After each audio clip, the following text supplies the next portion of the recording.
front of me is OnePlus Pad 3, and today I would like to show you how you can delete a password from Google Passwords Manager.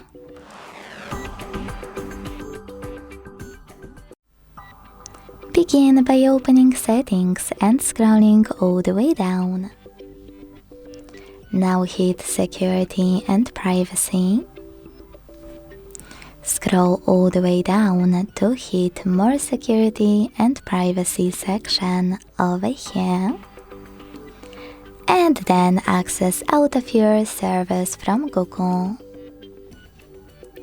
Now it's time to hit Google Password Manager and tap on any password you wish to get rid of.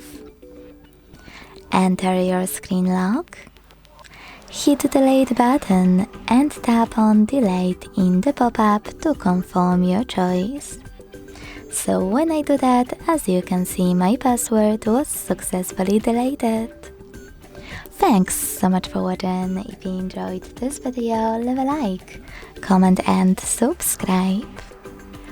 Bye!